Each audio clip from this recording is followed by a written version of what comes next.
March 15, 1970, Lansing, Michigan. The assembly line worker from Tennessee watched the 1,000th Cutlass roll off the line that week and knew something had changed in America. Bobby Hendricks had built Oldsmobiles since coming home from Korea in '53. He'd seen plenty of cars come through, the Rocket 88s, the big 98s, the Starfires that barely sold. But this Cutlass was different. Every dealer from California to Maine couldn't get enough of them. Orders stacked up 6 inches thick in the front office. His supervisor, a chain smoker from Detroit named Carl, kept pushing for more units, faster production, longer shifts. Bobby wiped the sweat from his forehead with the back of his hand. The plant ran at 95 degrees even in March. They were building America's next obsession, and everyone on that line knew it. The Cutlass hadn't always been special. Started out in '61 as just another mid-size car in a market full of them. But by 1970, something had clicked. Bobby could see it in the details. The way the body lines flowed, not too aggressive, but not boring either. The grille that looked expensive, but wasn't. The interior that felt like it belonged in a car costing twice as much. His 16-year-old son kept asking when they'd get one. Every kid at Lansing High wanted their parents to buy a Cutlass. It was the car that said you'd made it without shouting about it. The plant manager, a West Point graduate named Thompson, had called a meeting the previous Monday, stood in front of 200 workers, and laid out the numbers. Oldsmobile had sold 96,000 Cutlasses in 1964. By '69, they'd moved 400,000. This year, 1970, they were on track for 500,000. Thompson, who had commanded a tank battalion in Germany before coming to GM, understood logistics. He knew what those numbers meant. Every third car rolling out of Lansing was a Cutlass. The parking lot where workers parked their own cars had started filling with Cutlasses, too. Bobby counted 37 in his section, alone. The genius wasn't in making one perfect car, it was in making dozens of different versions of the same car. You could get a Cutlass as a 2-door hardtop for the young insurance salesman in Cleveland, a 4-door sedan for the dentist in suburban Atlanta with 3 kids, a convertible for the real estate agent in Phoenix who'd just divorced her husband, the high-performance 442 version for the construction foreman who drag raced on weekends. Same basic car, but each one tailored to what people thought they wanted. Bobby installed door panels. Same job every day, but the panels changed. Basic vinyl, upgraded cloth, premium leather look material. The options list ran 3 pages long. Air conditioning, power steering, power brakes, AM/FM radio, 8-track player, vinyl roof, rally wheels, console shifter, cruise control. A buyer could spend an hour just picking. Options. The formula worked because it solved a problem nobody talked about out loud. Americans in 1970 wanted success but not flashiness. They wanted comfort but not excess. They wanted style but not European weirdness. The Cutlass hit that sweet spot perfectly. It was the car for the assistant bank manager who couldn't afford a Cadillac yet. The car for the teacher who wanted something nicer than a Chevrolet but wouldn't be seen as showing off in the school parking lot. The car for the young couple who just bought their first house and needed reliable transportation that still looked good at the country club. Bobby's lunch break came at noon. He sat with the same group every day. Tommy from seats, Marcus from engines, Dale from paint. They ate sandwiches their wives had packed and talked about the overtime. 60-hour weeks had become standard. The company needed bodies, hiring anyone who could pass a physical and show up sober. The local newspaper ran articles about the boom. Lansing's population had jumped by 8,000 in 2 years. Every motel was full of job seekers. Apartment buildings went up so fast, they ran out of street names. Bobby's own house had doubled in value. His wife wanted to sell, move somewhere bigger. But Bobby had learned in Korea not to trust good times. They never lasted. The afternoon shift started with a problem. The train bringing seat frames from Indiana was 12 hours late. A spring snowstorm had shut down the tracks outside Fort Wayne. Without seats, they couldn't finish cars. Thompson made the call to keep the line running, stack the seatless cars in the overflow lot. They'd install seats when the train arrived. It was the kind of decision that would have been unthinkable 5 years ago, but demand was so high that dealers would take cars any way they could get them. Bobby had heard of dealers driving to Lansing with car carriers, trying to buy cars right off the transport trucks. The success had attracted attention from Detroit. General Motors executives showed up every week now, walking the line in their dark suits and narrow ties, taking notes on clipboards. They wanted to understand what Oldsmobile was doing right, that Pontiac and Buick were doing wrong. The answer wasn't complicated, but nobody wanted to hear it. The Cutlass was just a good, honest car at the right price. It didn't try to be something it wasn't. In a world getting more complicated every day, Vietnam on the news every night, kids protesting on college campuses, cities burning, the Cutlass represented something dependable and normal. The paint shop ran 3 colors mainly: burnished gold, twilight blue, and Sherwood green. But special orders came through constantly. A dealer in Texas wanted 20 Cutlasses in Rally Red. Someone in Boston ordered 50 in Viking blue. The paint shop supervisor, an ex-Navy man from Alabama named Jackson, kept a chart on his office wall, tracking every color combination. He'd identified 47 distinct colors available for the 1970 model year. Multiply that by the interior options and you had thousands of possible combinations. No 2 cars exactly alike, but all recognizably Cutlasses. Bobby understood machinery, understood how things fit together. His father had been a mechanic in Memphis, fixing tractors and farm equipment. Bobby had grown up with grease under his fingernails and the smell of motor oil in his clothes. The Army had trained him on tanks and half-tracks, machines that had to work, or people died. The Cutlass assembly line was simpler, but no less demanding. Every door had to align perfectly. Every window had to seal completely. Every bolt had to torque to specification. One mistake repeated 1,000 times became a recall nightmare. 4 o'clock meant shift change for the office workers. Bobby watched them leave through the glass windows that separated the factory floor from the administration building. Accountants and secretaries and sales managers heading home to their split-level houses and suburban lives. Most of them drove Cutlasses. It had become a running joke. The Oldsmobile employee discount meant everyone in Lansing drove the same car. Bobby still drove his '65 Chevrolet pickup. It ran fine, and he didn't see the point in changing. His wife disagreed. She wanted a Cutlass Supreme with air conditioning and the deluxe interior. Their arguments about it had become part of their routine, like listening to Walter Cronkite after dinner. The kid working next to Bobby was 22, just out of the Marines. Danny something, from West Virginia originally. He'd done 2 tours in Vietnam, came back with a limp and nightmares he didn't talk about. The factory job was good for him, steady work, decent pay, no surprises. Danny worked with the focused intensity of someone who'd learned that details mattered. He'd already spotted 3 defects that quality control had missed. Thompson had noticed, mentioned maybe moving Danny to inspection, but Danny wanted to stay on the line, said he liked the rhythm of it, the predictability. By 5 o'clock, they'd built 87 Cutlasses that shift. Still short of the 100 per shift target, but the seat problem had slowed everything. The cars sat in neat rows in the overflow lot, waiting for their missing pieces.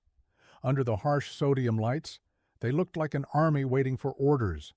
Bobby knew that by tomorrow night, they'd all be gone, loaded onto car carriers bound for dealers in Milwaukee and Memphis and Miami.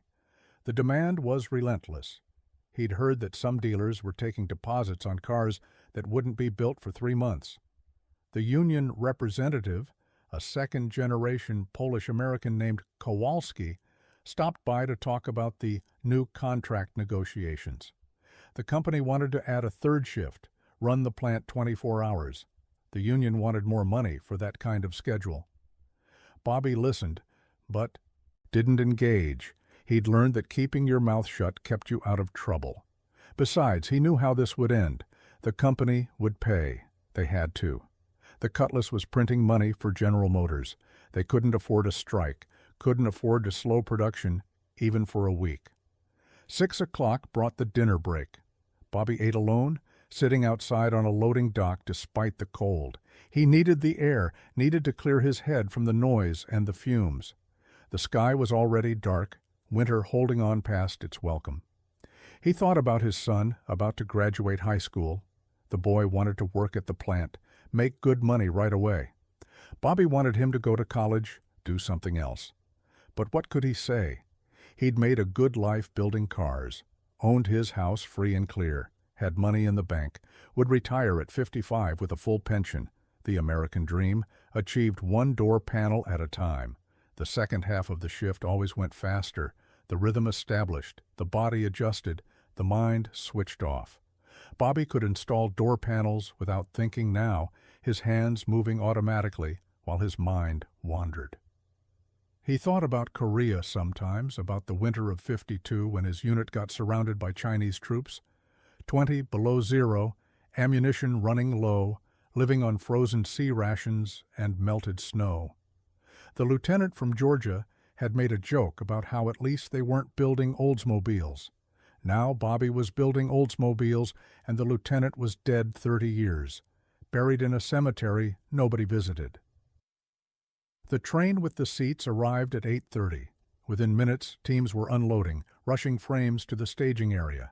The night shift would install them, have those cars ready for shipping by morning. The efficiency was remarkable when Bobby stopped to think about it. Raw steel came in one end of the plant. Finished cars rolled out the other end 42 hours later.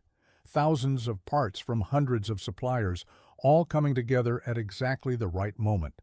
One breakdown anywhere in the chain and everything stopped. But it rarely stopped. The machine kept running, feeding America's hunger for Cutlasses. Danny asked Bobby about overtime for Saturday. They were offering time and a half plus Sunday premium if you worked the whole weekend. The money was tempting, an extra $120 for 2 days' work. But Bobby's wife had plans, something about visiting her sister in Grand Rapids. Danny would work it. The kid worked every hour they offered, banking money like it might run out tomorrow. Maybe he knew something Bobby didn't, or maybe Vietnam had taught him that tomorrow was never guaranteed. 9:30 brought news from the front office. February sales numbers were in. Oldsmobile had moved 41,000 Cutlasses in 28 days. Best February in company history. Thompson announced it over the loudspeaker, trying to sound enthusiastic through his exhaustion. The workers barely reacted. They were tired, focused on making it to quitting time. Success was just another kind of pressure.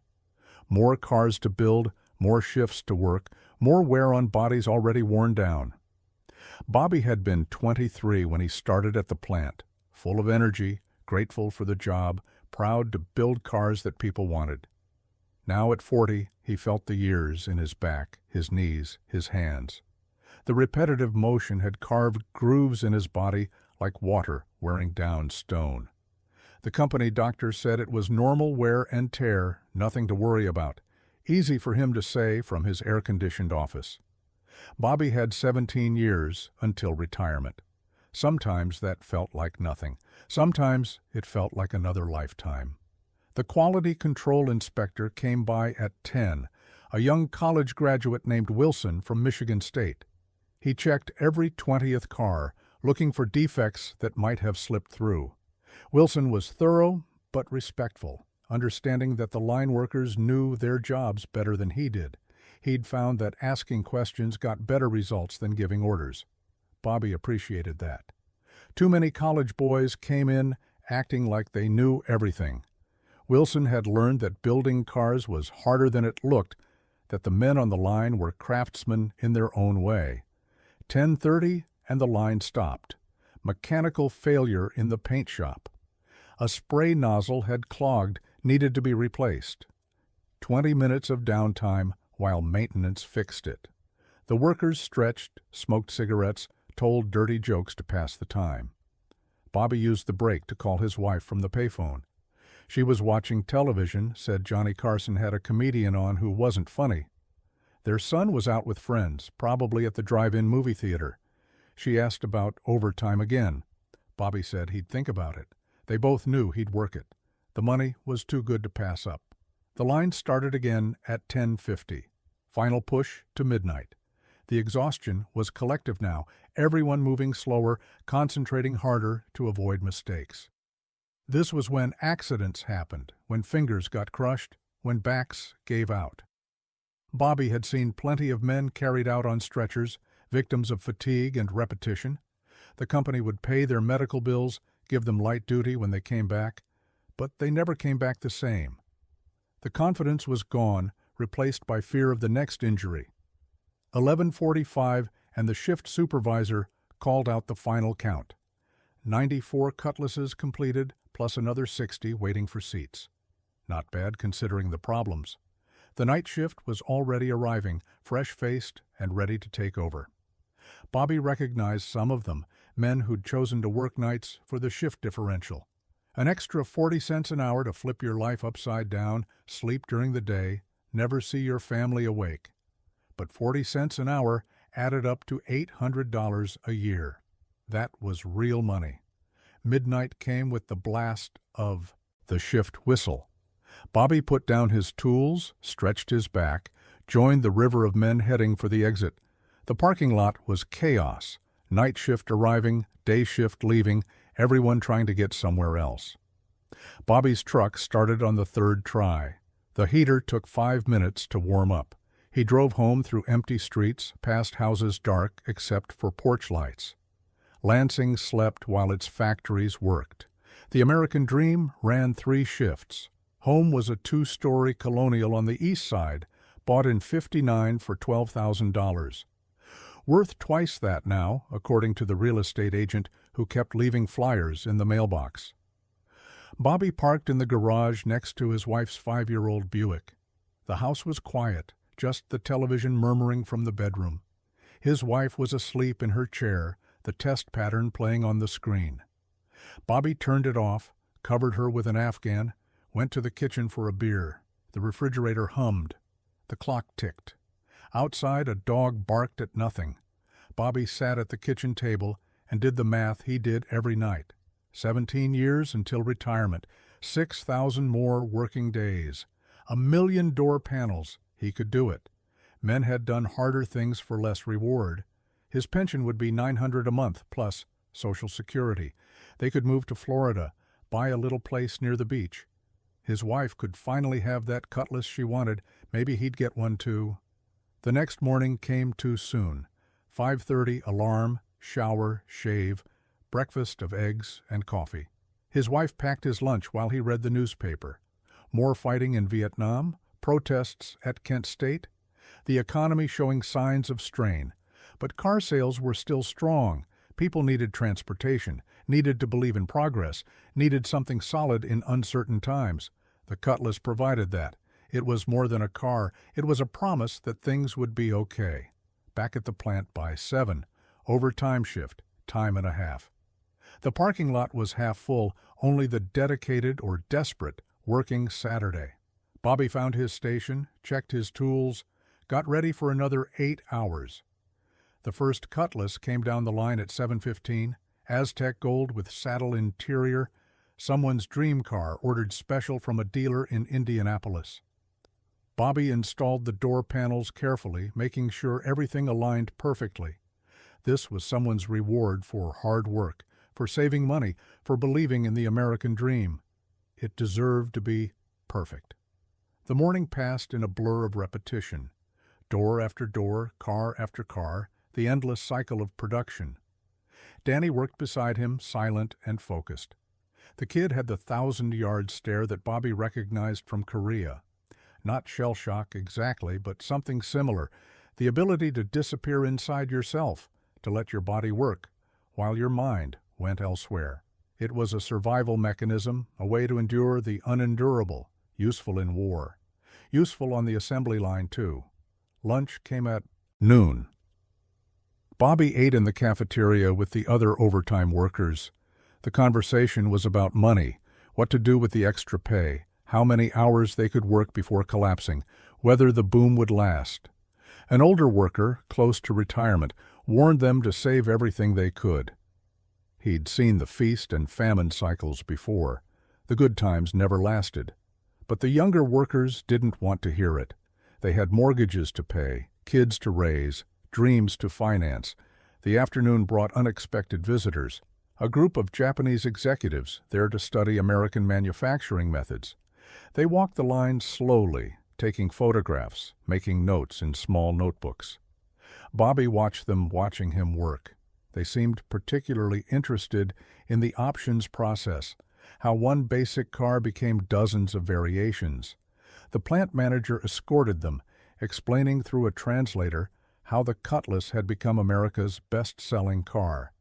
The Japanese nodded politely, said little, absorbed everything. 3 o'clock brought word from the front office. They'd hit a milestone. The 1 millionth Cutlass of the model year would roll off the line on Monday. There would be photographers, executives from Detroit, maybe even the governor. The car would be burgundy mist with white interior, every option available. It would go to a museum eventually, but first it would tour dealerships, a celebration of American manufacturing success. Bobby wondered if his door panels would be on that car. Probably not. Monday was day shift, the A-team. Overtime workers were just filling gaps. The last car of his shift came through at 4:30. Bamboo cream with black interior, headed for a dealer in New Jersey. Bobby installed the panels, checked the fit, moved on to cleanup. The shift had produced 68 Cutlasses. Not bad for a skeleton crew on a Saturday. The night shift would produce another 60. Sunday would bring more of the same. By Monday morning, they'd have added 300 cars to the inventory, 300 dreams ready to be delivered. Driving home, Bobby passed the Oldsmobile dealership on Michigan Avenue. The lot was packed with customers despite the late hour.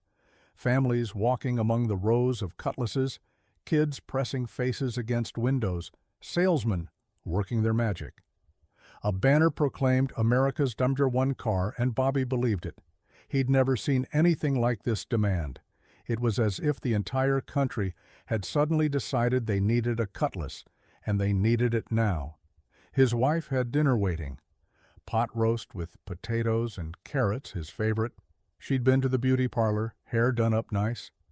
Their son was at a friend's house. She wanted to talk about the future, about what they'd do when Bobby retired. Maybe travel, see the country, visit places they'd only seen in magazines.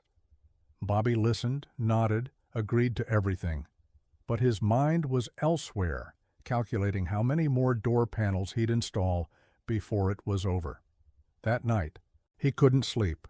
Lay in bed listening to his wife breathe, thinking about the plant, the cars, the endless repetition. He'd installed roughly 30,000 door panels in his career, each one taking 3 minutes, 90,000 minutes, 1,500 hours, 62 days of his life just installing door panels, and 17 more years to go. The math was depressing if you thought about it too much. Sunday brought rain and another overtime shift. The plant felt different on Sundays, quieter, almost peaceful. Like the machines knew it was supposed to be a day of rest. Bobby worked steadily, methodically, trying not to think about the sermon he was missing at First Methodist, the potluck dinner afterward, the normal Sunday rhythms of normal people. This was his church now, the assembly line his ritual, the completion of each car a small prayer to the God of productivity. The supervisor that day was different, a fill-in from the Buick plant in Flint. He didn't know the rhythms, didn't understand the unwritten rules, kept pushing for more speed, more units, more efficiency. The workers ignored him mostly, working at their own pace, knowing that pushing too hard led to mistakes, and mistakes led to recalls, and recalls led to unemployment. Better to be steady than fast, better to be right than first. Lunchtime brought news from Vietnam, another offensive, more casualties, no end in sight. Danny heard the numbers and went quiet, that 1,000-yard stare getting longer. Bobby wanted to say something comforting, but didn't know what. What could you say to a kid who'd seen his friends die for unclear reasons in an unclear war?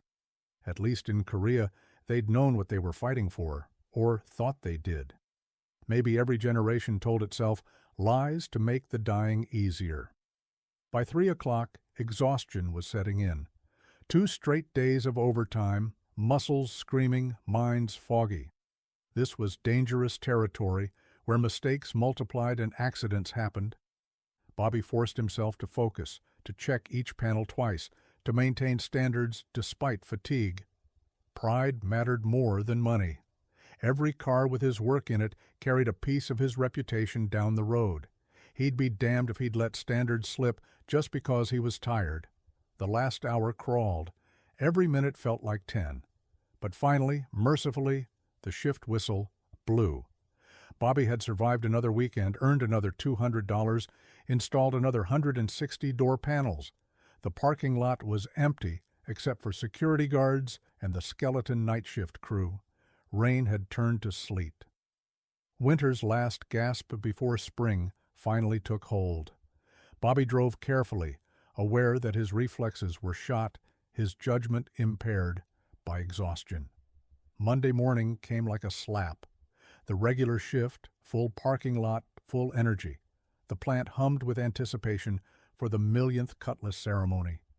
Executives from Detroit were already there, walking the line in their expensive suits, shaking hands with workers they'd never see again. The governor showed up at 9, made a speech about Michigan manufacturing, American excellence, the brightest future imaginable. Bobby installed door panels through it all, just another anonymous worker in the background of history. The millionth car came down the line at 11:17, burgundy mist, just as promised. Every option, every upgrade, every detail, perfect.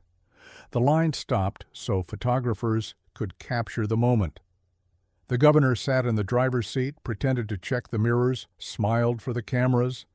Then the line started again, and the millionth and one Cutlass appeared, identical to 1,000 others, except for the color. The executives went to lunch. The governor left for another photo opportunity. The workers kept working. That afternoon, Bobby got called to the office. Not trouble, the supervisor assured him, just paperwork. His 17 years qualified him for additional pension benefits if he signed some forms. The personnel manager, a thin woman from accounting, explained the numbers. If he worked until 55, his pension would be $940 a month. If he worked until 60, it would be $1,100. The difference might not seem like much, but over 20 years of retirement, it added up to serious money. Bobby signed the papers, committed to another 17 years, assuming his body held out, assuming the plant stayed open, assuming America kept wanting Cutlasses. A lot of assumptions.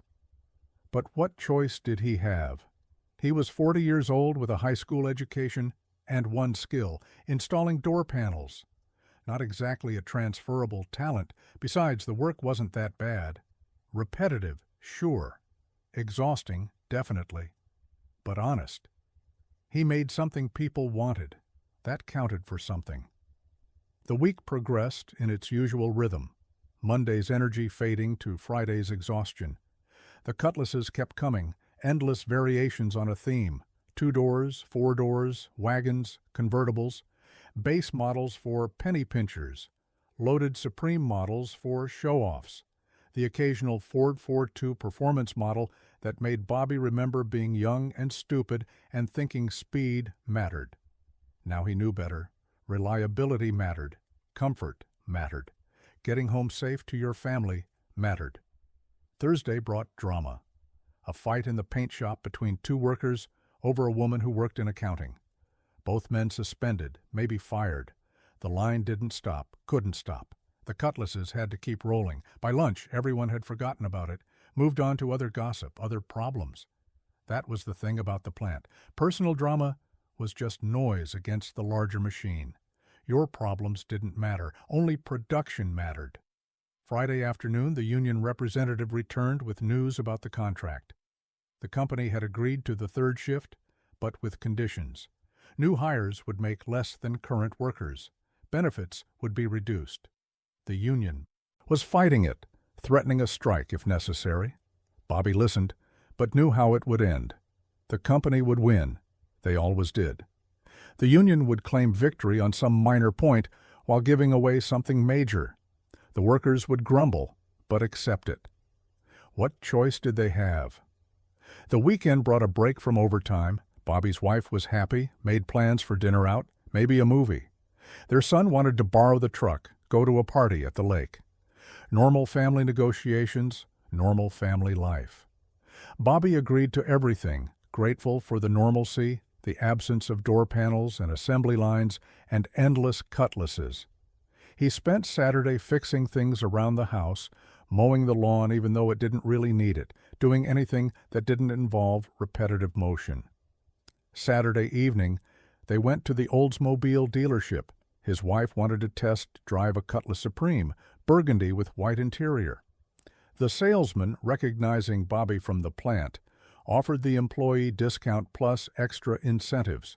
The car was beautiful, Bobby had to admit. Smooth ride, quiet interior, power everything. His wife was in love. Their son thought it was cool. Bobby saw monthly payments for 3 years, higher insurance, the trap of lifestyle inflation. But he also saw his wife's happiness, and that mattered more than money. They bought the car, signed papers in a small office while their son sat in the driver's seat making engine noises. The salesman threw in floor mats and a free oil change. Bobby wrote a check for the down payment, knowing it wiped out half their savings. His wife kissed him in the parking lot, genuinely happy for the first time in months. Maybe it was worth it. Maybe this was what working at the plant was for, to afford the things the plant produced. The circle of American capitalism, perfect in its simplicity. Sunday meant church for the first time in weeks. The minister talked about finding meaning in routine work, about serving God through serving others.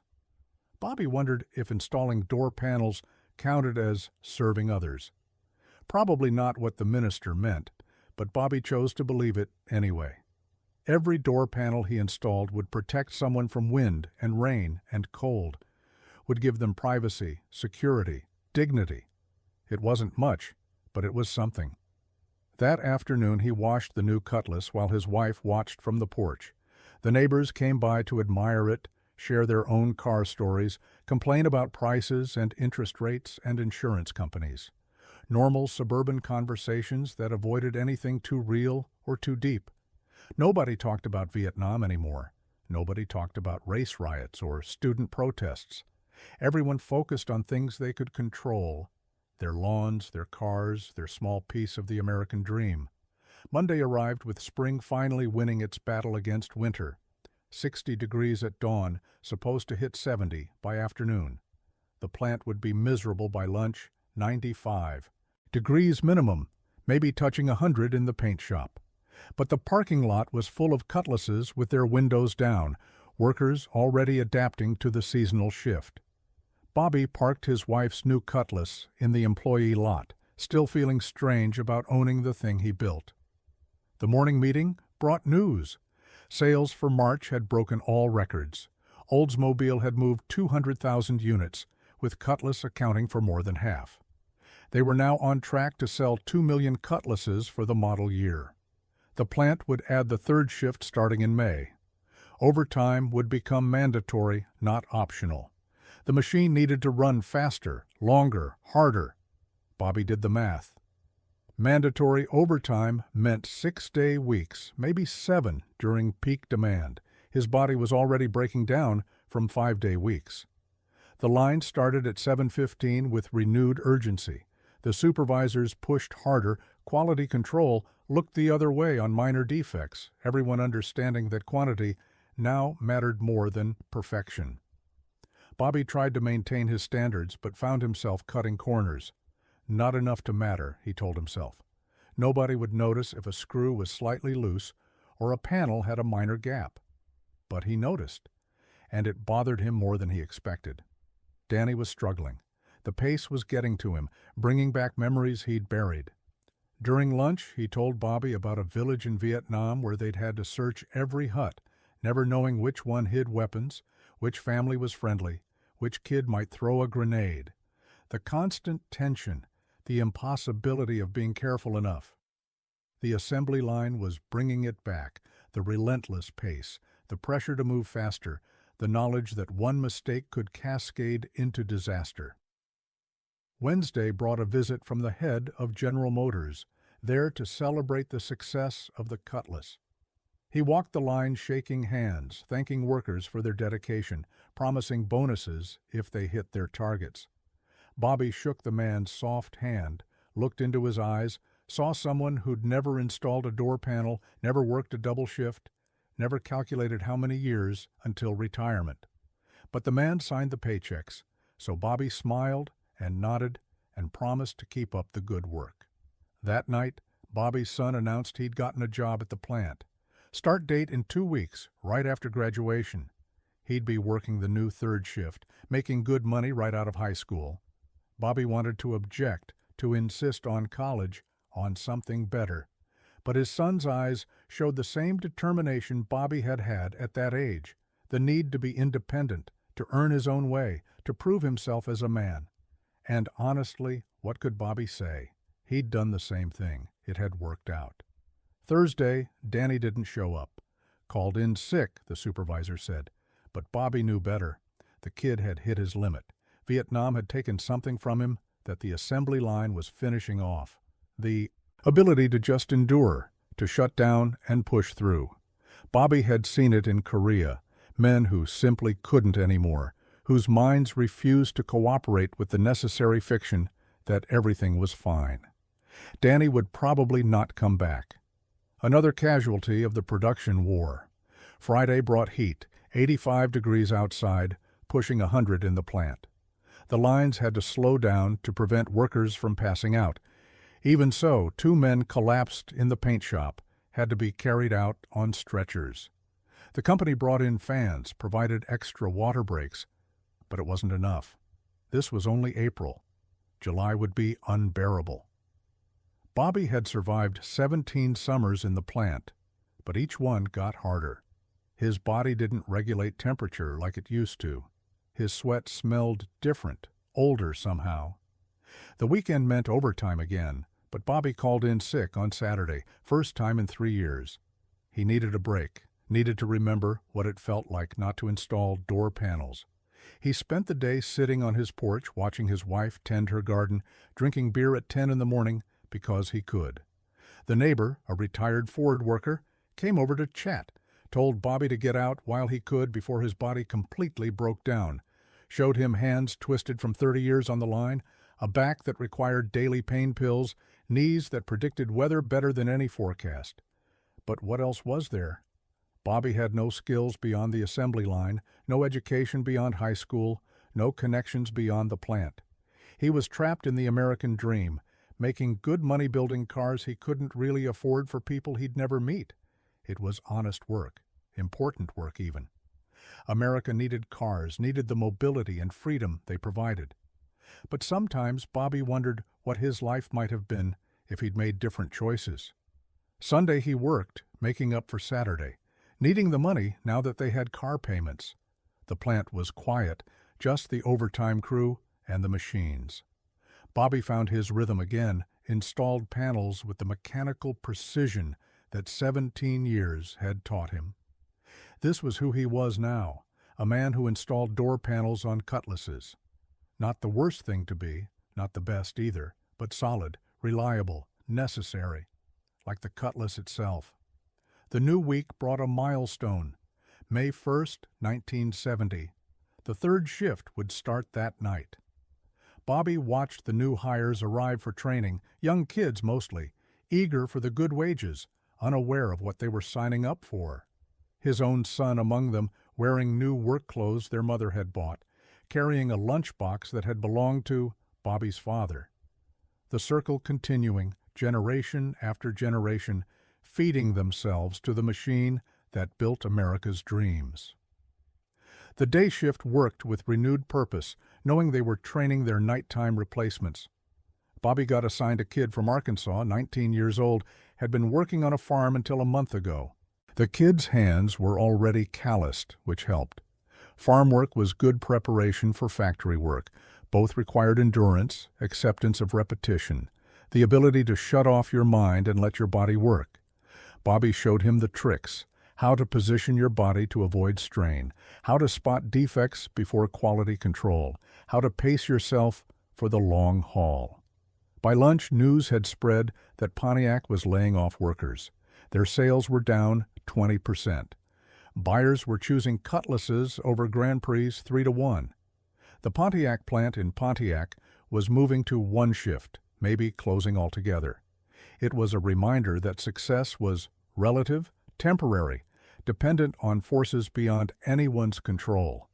Today, Oldsmobile was king. Tomorrow, who knew?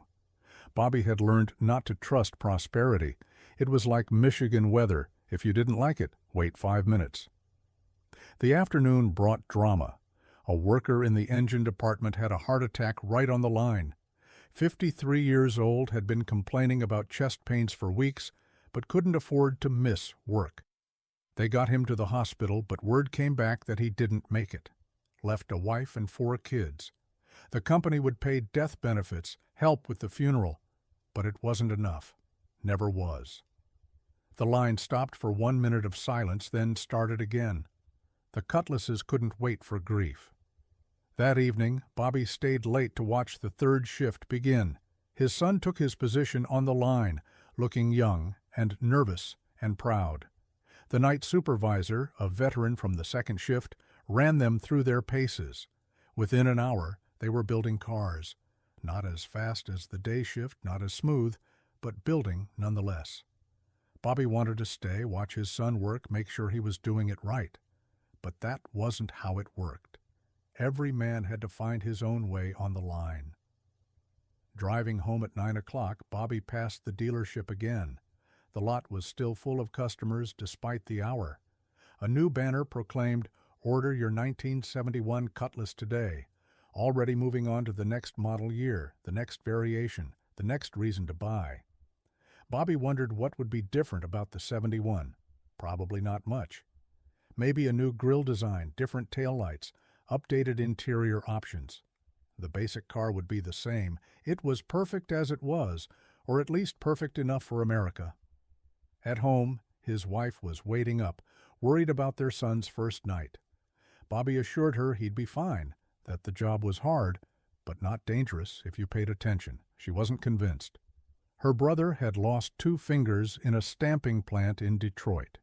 Her father had died of lung disease that might have been from factory work. She'd married Bobby partly to escape that world, and now their son was walking right back into it. The money was good, yes, but at what cost? Bobby couldn't sleep despite his exhaustion.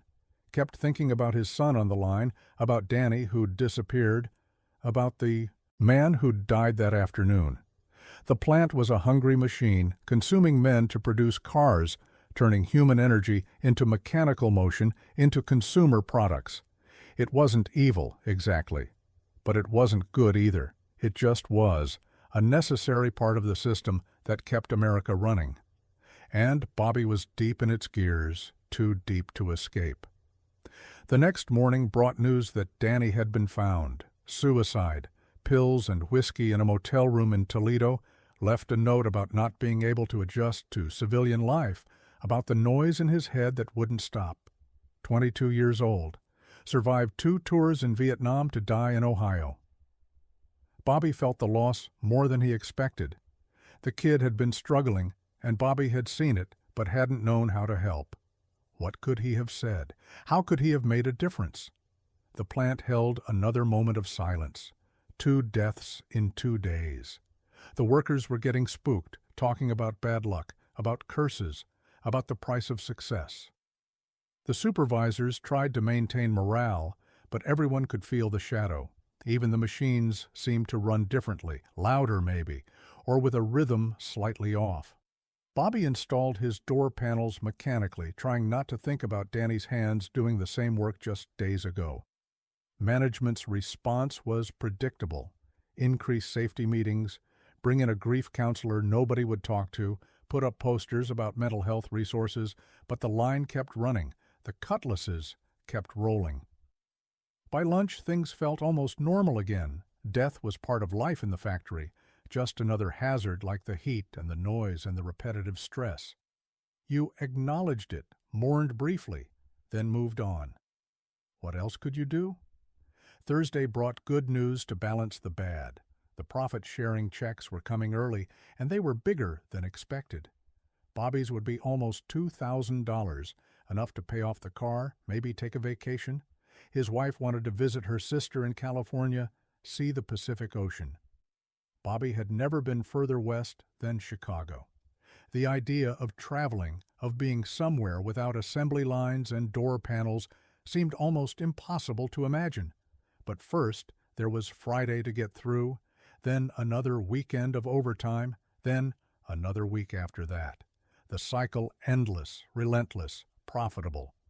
Bobby did mental calculations constantly now. 6,105 days until retirement, 48,840 hours, 2,930,400 minutes. The numbers were overwhelming, so he stopped counting. Better to focus on one door panel at a time. Friday afternoon, his son stopped by during his dinner break. He worked nights now, slept days, existed in that twilight world of third shifters. He looked tired, but happy. The money was better than he'd expected. He was already planning to buy his own car, a used Cutlass 442 he'd seen at a lot on the south side. Bobby wanted to warn him about lifestyle inflation, about getting trapped by payments and obligations.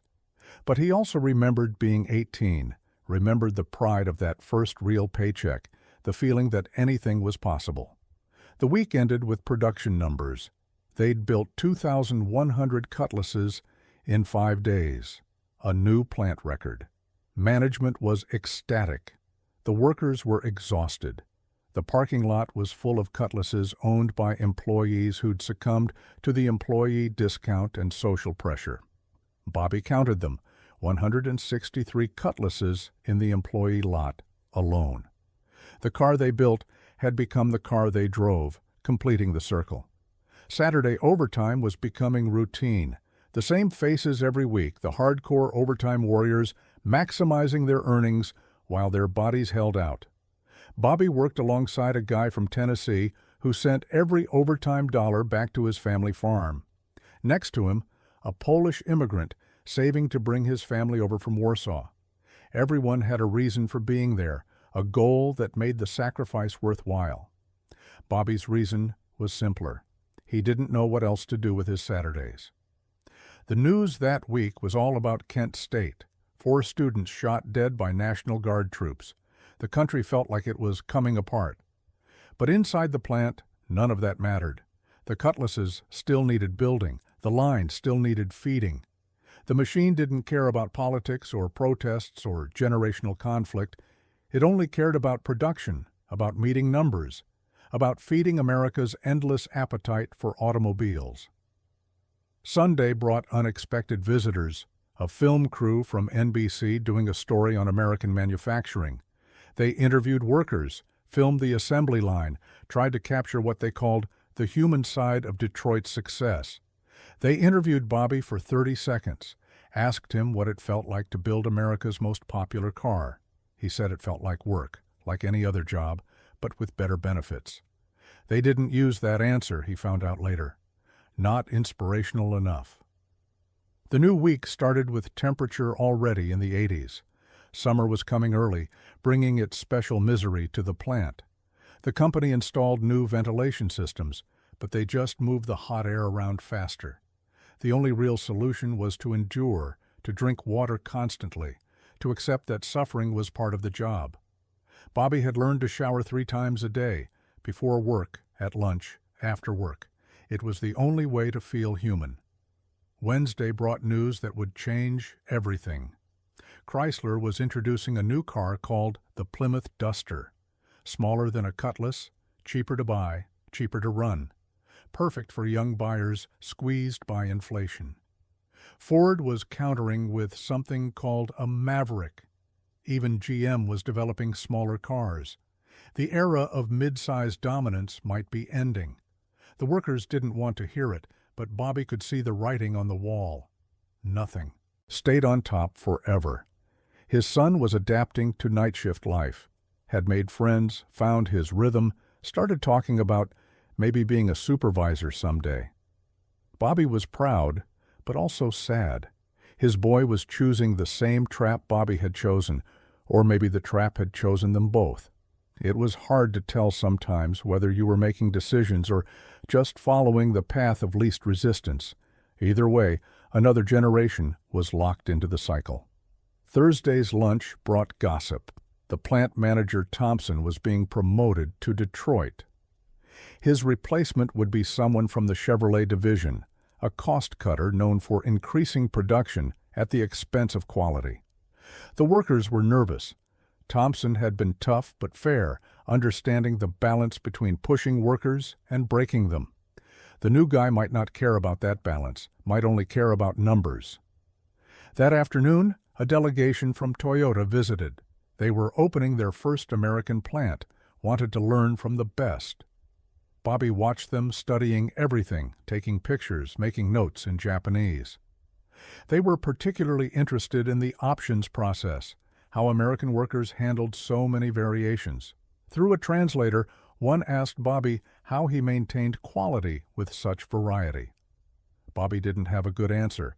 You just did your best and hoped it was enough. Friday felt different. The energy was off, like everyone sensed change coming, but couldn't articulate what. The line ran smooth, no breakdowns, no drama, but there was an undercurrent of anxiety. Maybe it was the heat, maybe it was the news about smaller cars, maybe it was just the accumulated exhaustion of months of overtime.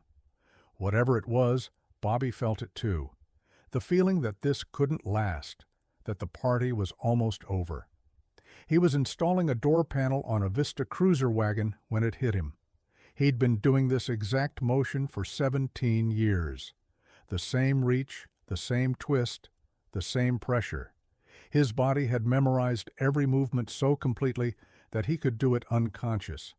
He was a human robot, programmed for one specific task. The thought should have been depressing, but instead it was almost comforting. He was good at this one thing. Maybe that was enough. The shift ended with announcement of more overtime. Mandatory Saturday and Sunday for the next month. They were pushing to hit 3 million units for the year. The workers groaned, but accepted it. What choice did they have? The money was too good to refuse, even if their bodies were falling apart. Bobby signed up knowing his wife would be disappointed, knowing his back couldn't take much more, knowing he'd do it anyway because that's what he did. Saturday morning came hot and humid, 90 degrees by 8 a.m. The plant was a furnace. They had to slow the line twice when workers collapsed from heat exhaustion. Bobby drank a gallon of water before lunch and still felt dehydrated. His hands cramped from the salt loss. His vision blurred from the sweat. But he kept working, installing panel after panel, car after car, maintaining the rhythm even as his body rebelled. During lunch, sitting in whatever shade they could find, the workers talked about everything except work. Baseball scores, fishing spots, kids' graduations, anything to pretend they were somewhere else, someone else. Bobby listened but didn't participate. He was saving his energy for the afternoon push. 4 more hours of door panels, then Sunday, then another week. The cycle endless until it wasn't. That afternoon, installing panels on a Rally 3i50, the executive hot rod, as marketing called it, Bobby felt something pop in his back. Not painful exactly, but wrong, like a guitar string breaking inside his spine. He finished the panel, waited for the next car, tested his range of motion. Everything still worked, but he knew he'd crossed a line. His body was starting to fail in ways that couldn't be fixed with rest or pills. This was the beginning of the end, though he wouldn't admit it for years. Sunday was worse. Every movement hurt. But Bobby worked through it, had learned to work through everything. Pain was just information, and he chose to ignore it. By noon, he'd found a position that minimized the discomfort. By 3, he'd convinced himself it was getting better. By quitting time, he could barely walk to his car. His wife took one look at him and new. 17 years of watching him deteriorate had taught her to recognize the signs. That night, she rubbed liniment on his back while they watched Ed Sullivan. The Cutlass commercial came on, happy family loading up for vacation, heading toward adventure and freedom. The car looked perfect, gleaming in staged sunlight, promising everything America wanted. Bobby thought about all the door panels he'd installed, all the cars he'd helped build. Somewhere out there, thousands of families were living the dream those commercials sold. He'd helped make that possible, even if the dream wasn't quite his.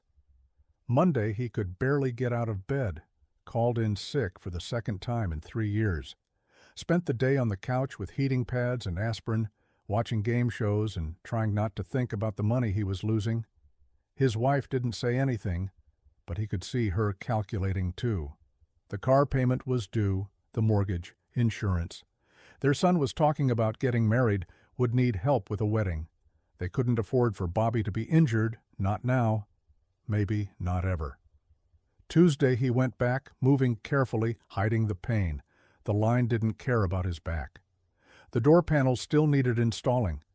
He modified his technique slightly, using his legs more, twisting less. It helped a little. The kid from Arkansas noticed, offered to help with the heavier panels. Bobby declined. Accepting help was admitting weakness, and weakness got you reassigned to lower-paying jobs or laid off entirely. Better to suffer in silence. Wednesday brought news that the $1.5 million Cutlass had rolled off the line in Fremont, California. Oldsmobile now had 5 plants building Cutlasses, still couldn't keep up with demand. The company was talking about adding shifts in Mexico, maybe Brazil. Global expansion of the Cutlass empire. Bobby wondered if Mexican workers would feel the same pride he'd once felt, the same connection to the product. Probably not. It was just a job to them, just like it had become just a job to him. The young workers didn't understand that yet. They still had enthusiasm, still believed they were building something special. Bobby watched his son during shift change, saw the energy and optimism. The kid was saving for a house now, planning a future built on assembly line wages. It was a good future, solid and achievable. But it was also a trap, golden handcuffs that got tighter every year. By the time you realized it, you were too deep to escape. Thursday's paper brought disturbing news. Ralph Nader was attacking the Cutlass, saying it had safety problems, that GM was hiding defects. The workers dismissed it as jealousy, some egghead who'd never built anything attacking those who did. But Bobby remembered the corners they'd been cutting, the defects ignored to meet production quotas. Nothing major, nothing that would kill anyone, probably. But Nader had a point, even if nobody wanted to hear it. Management's response was predictable: deny everything, attack the messenger, double down on production. The line sped up slightly, imperceptibly to outsiders, but obvious to those doing the work. Where they'd had 3 minutes per car, now they had 2 minutes, 50 seconds. 10 seconds didn't sound like much, but over an 8-hour shift, it meant 12 more cars. 12 more sets of door panels for Bobby's screaming back. Friday brought a surprise. Danny's parents came to the plant, wanted to see where their son had worked. They were from West Virginia, had driven 10 hours to try to understand what had happened.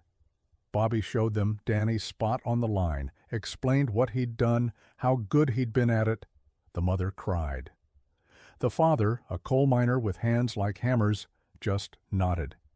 He understood work, understood how it could break a man. They left Danny's tools on the line as a memorial. Management removed them an hour later. The weekend overtime felt different. Heavier somehow, like the air itself had gained weight. Bobby worked steadily but without enthusiasm, a machine himself now, no different from the conveyor belts and hydraulic presses. Input materials, output product. No thought required or desired.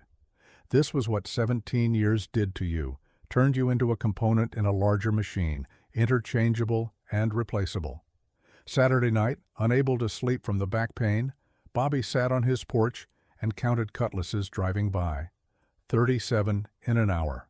One every minute and a half. Each one built by someone like him, someone trading their body for a paycheck, their time for security. It was an honest trade, but looking at it from the outside, in the quiet of a summer night, it seemed like maybe not a fair one. Sunday was his son's day off. They spent it together, first time in months. Went fishing at the reservoir, didn't catch anything, didn't care. His son talked about work, about the guys on his shift, about maybe taking night classes in business administration. Bobby encouraged him, said education was important, said he should have options. But both knew he probably wouldn't follow through. The money was too good, the work too consuming. The plant had him now. That evening, Bobby did something he'd never done before, wrote a letter to his grandson, the one not yet born, maybe never to be born. Tried to explain what it was like to build Cutlasses in 1970, to be part of something huge and important and ultimately temporary. Tried to warn him about the trap of easy money and hard work, about bodies that wore out before mortgages were paid. He sealed the letter, put it in his toolbox. Maybe someday someone would find it, understand what it cost to build America's dream car. Monday came with news of another plant closure. Packard this time, though they'd been dying for years. Still, it was a reminder that nothing in Detroit was permanent. Companies that had existed since the beginning of automobiles could disappear overnight. Workers who'd given decades got 2 weeks' notice and a handshake. Bobby had no illusions that Oldsmobile was different. When the Cutlass stopped selling, the plant would close, and 17 years wouldn't mean anything. But that seemed impossible right now. The parking lot was full by 6 a.m. The line started early and ran late. Orders kept pouring in faster than they could build. The new manager from Chevrolet had arrived, immediately announced his intention to increase production by 20% without adding workers. The union rep said it was impossible. The manager said to make it possible, or he'd find workers who could. The pressure manifested in small ways at first: shorter breaks, faster line speed, quality control looking the other way on minor issues, then bigger ways. Mandatory overtime became standard. Sick days were questioned, investigated, punished. The atmosphere changed from proud productivity to desperate scrambling. Bobby saw it in the younger workers' faces, the realization that this wasn't what they'd signed up for. Wednesday brought the first wildcat strike in 5 years.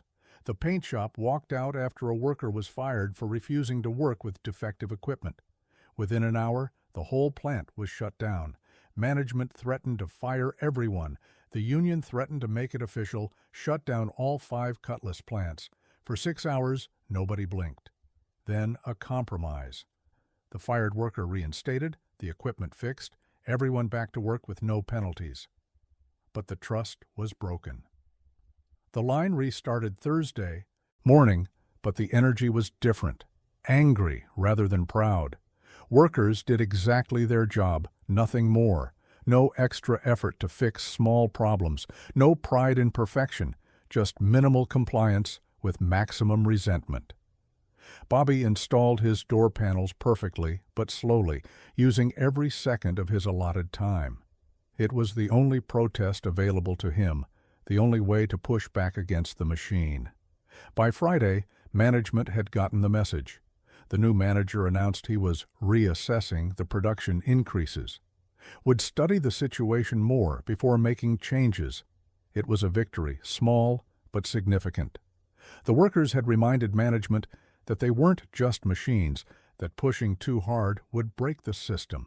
But everyone knew it was temporary. The pressure would return, just more gradually. The weekend brought relief from the tension. Bobby worked Saturday, but at a relaxed pace. The supervisors were being careful, trying to rebuild morale, extra water breaks, music on the radio, even a visit from the ice cream truck at lunch paid for by the company. It was transparent manipulation, but Bobby appreciated it anyway. Sometimes a small kindness mattered, even if it came from calculated self-interest. Sunday he skipped, told them his back couldn't take it, which was true.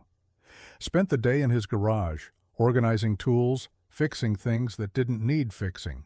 His wife brought him lunch, sat with him while he worked. They talked about retirement, about moving somewhere warm, about what life might be like without the plant. It seemed impossibly far away, but also closer than it had been. Time was passing. The years were adding up. Monday's newspaper brought context for what everyone was feeling. The whole country was in recession. Inflation was rising. Unemployment, too. The Vietnam War was draining resources and morale. The Cutlass was still selling, but other cars weren't. Dealerships were starting to offer bigger discounts, longer financing terms. The boom might be ending. Bobby had seen it before, knew the signs. The party was winding down, even if nobody wanted to admit it. At the plant, rumors flew. Layoffs coming, shift reductions, maybe even closure of one of the satellite plants. Management denied everything, insisted demand was still strong. But they also started offering early retirement packages to senior workers. Bobby didn't qualify yet, needed 3 more years.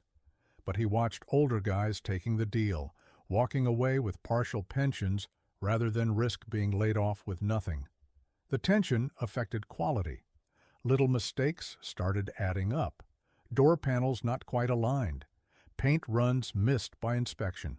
Electrical problems that wouldn't show up until months later. Everyone knew it was happening, but nobody wanted to be the one to slow down production to fix it. The cars rolling off the line still looked good, still sold immediately, but they weren't the same quality as a year ago. The Cutlass was starting to coast on reputation. Wednesday brought a visit from the competition. Ford executives, there officially to discuss industry standards, really to scout what Oldsmobile was doing right. They walked the line like tourists, obviously impressed by the volume, if not the current quality. Bobby heard one tell another that they needed to copy this model, build their own Cutlass killer. Good luck with that, Bobby thought. You couldn't copy culture, and the Cutlass had become American culture. But maybe that was changing too. His son's friends weren't all Cutlass crazy anymore. Some wanted Volkswagens, some wanted motorcycles. Some didn't want cars at all, saw them as pollution machines, symbols of everything wrong with America. The generation coming up might not dream of Cutlasses the way their parents had, might not dream of cars at all. It was a thought that should have worried Bobby, but instead he found it almost hopeful. Maybe they'd find better dreams. Thursday was Bobby's birthday, 41 years old. His wife had baked a cake, brought it to the plant at lunch. The guys on the line sang happy birthday, made jokes about getting old, about lasting longer than the machines. Bobby smiled, ate his cake, went back to installing door panels. 41 wasn't old, but it wasn't young either. His body felt 60. His mind felt 20. The disconnect was getting harder to bridge. That night, lying in bed, Bobby did the math again. 16 years until full retirement, 5,840 days. Assuming the plant stayed open, assuming his back held out, assuming America kept wanting Cutlasses. A lot of assumptions. But what was the alternative? Start over somewhere else? Learn a new trade? He was trapped by his own success, by the life he'd built around building cars. Friday came with good news. The profit-sharing check would be even bigger than expected, $3,000. Enough to pay off the car completely, maybe even take that California vacation. The plant erupted in celebration. For a moment, the tension lifted, the problems forgotten. $3,000 was real money, tangible proof that their work mattered, that success was being shared. Bobby allowed himself to feel good about it, to forget that it was probably the last great check they'd see. The weekend started with energy. Voluntary overtime had good turnout. Everyone wanted to maximize earnings while they could. Bobby worked despite his back, powered through on adrenaline and aspirin. The line hummed with efficiency. They built 300 cars on Saturday alone. The parking lot filled with car carriers, hauling Cutlasses to every corner of America. It felt like the old days, when the work had meaning beyond the paycheck. But Sunday brought reality. Two workers in the paint shop got into another fight, this time over nothing, just accumulated stress exploding. Both were fired on the spot. No union protection for fighting. The mood turned dark. If good men were cracking under the pressure, what did that mean for everyone else? Bobby worked his shift in silence, avoiding eye contact, avoiding conflict. The plant felt like a powder keg waiting for a spark. Monday morning, May 31st, 1970. Memorial Day, but the plant was running. Triple time for the holiday, too good to pass up. Bobby stood at his station, waiting for the first car, thinking about the men he'd known in Korea who didn't come home.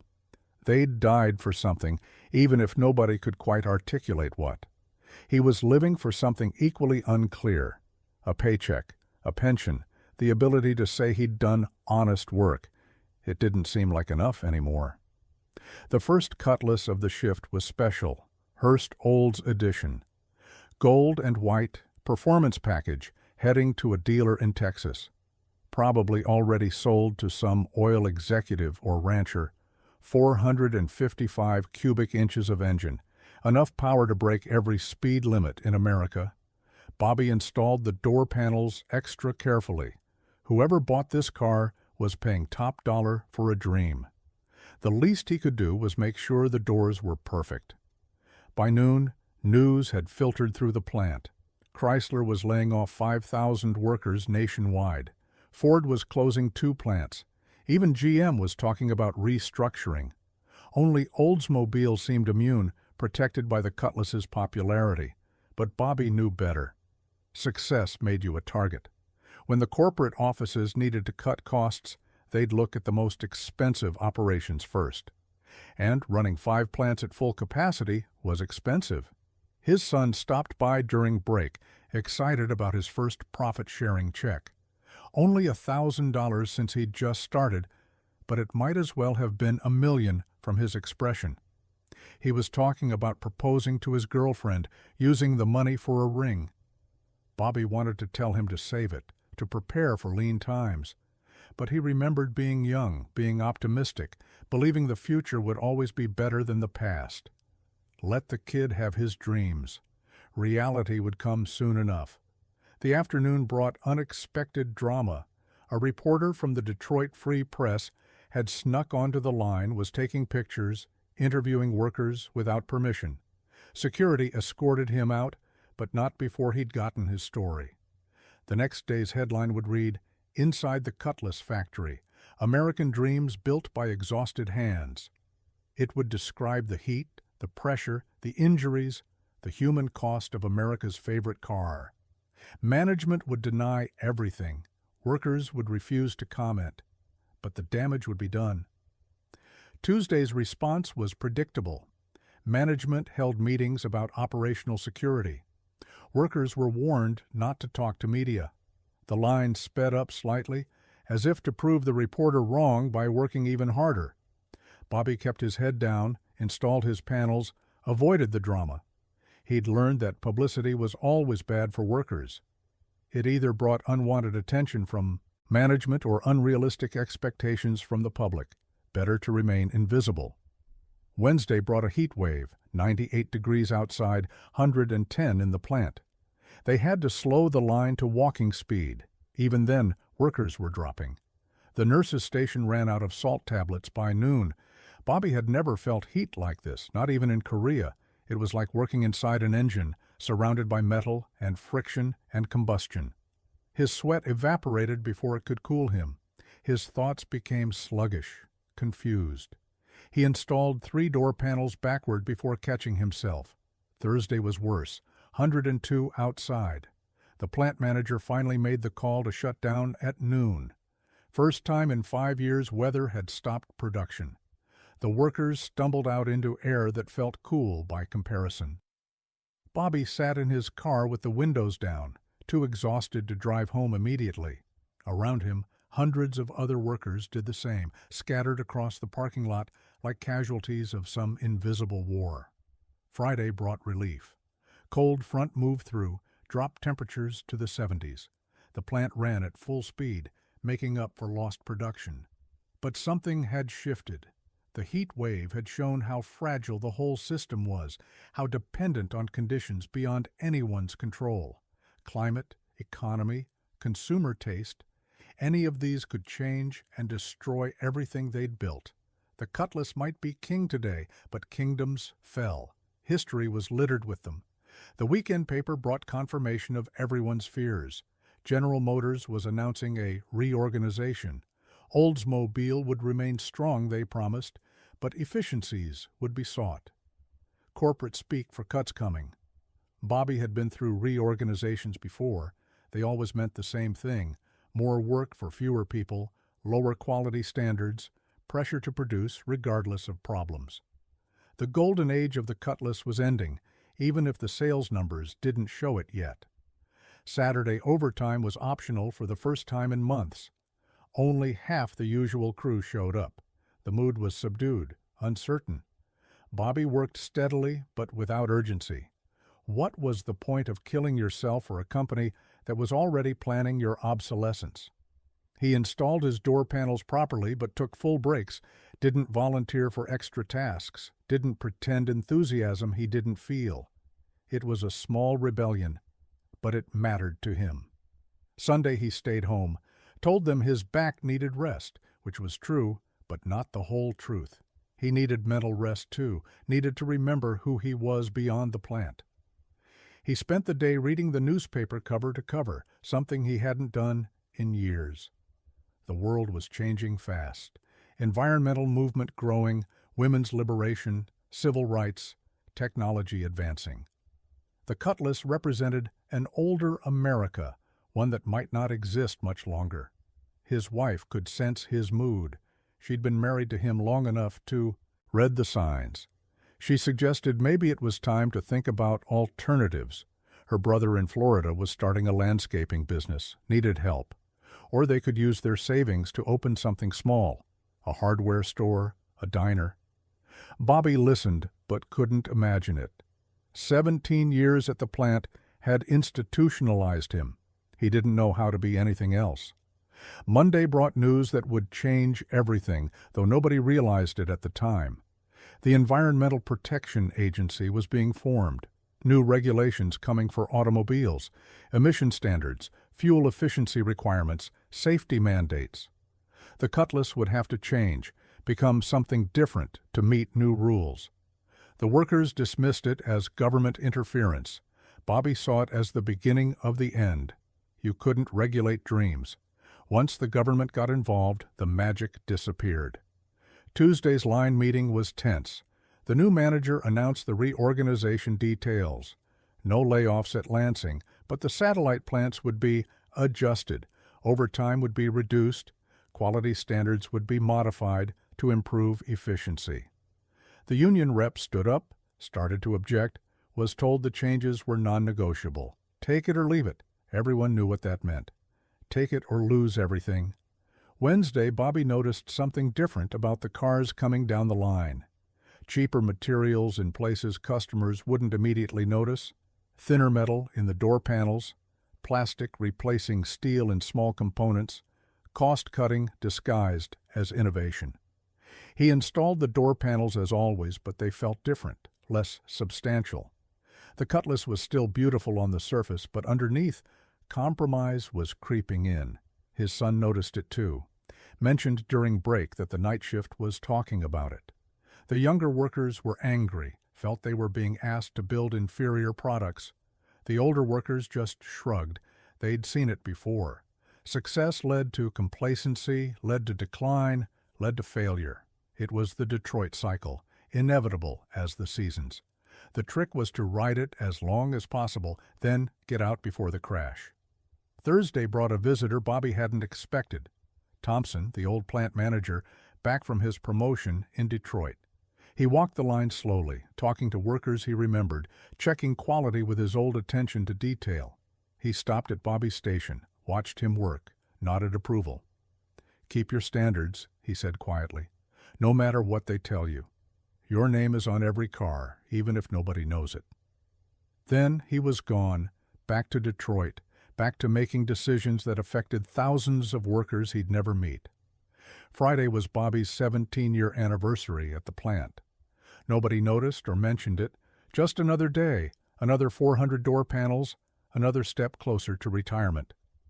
But Bobby marked it internally, remembered that first day in 1953, young and eager and certain he was building something important.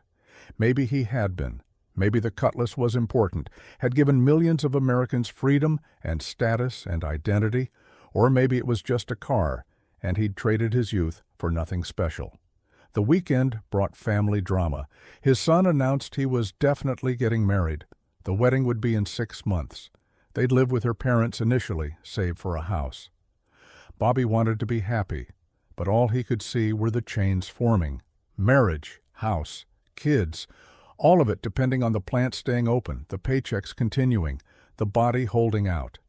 His son was walking into the same trap Bobby had, but with less room for error. The world was less forgiving now.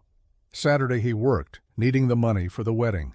The plant was running a special build, 500 identical Cutlasses for a rental car company. No options, no variations, just basic transportation dressed up to look special. It was easier work, but somehow more depressing. This was the future. Fleet sales, volume over quality, the Cutlass as commodity rather than dream. Bobby installed identical door panels on identical cars, a human robot in a mechanical process. Sunday brought rare good news. The profit-sharing checks had cleared, and the union had negotiated a bonus for perfect attendance. Bobby qualified, would get an extra $500. Combined with the overtime, he'd have enough to help with the wedding and still save some. It wasn't life-changing money, but it was breathing room. Sometimes that's all you could ask for. Monday, June 14th, 1970. The height of summer approaching, and with it the annual shutdown for retooling. 2 weeks when the plant would close, workers would take vacations, and changes would be made for the next model year. Bobby had put in for the first week off, would work maintenance during the second week for extra pay. His wife had finally convinced him to take that California trip, see something beyond Michigan. But first, 2 more weeks of regular production. The push to clear inventory before shutdown was always intense. Management wanted the lots empty, every possible car built and shipped. The line sped up incrementally each day.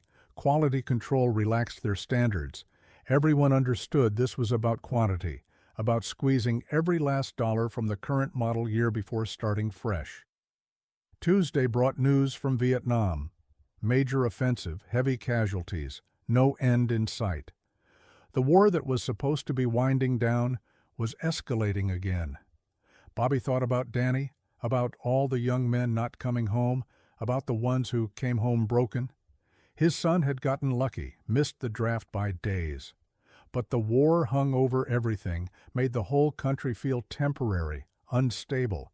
Even building Cutlasses felt like fiddling while Rome burned.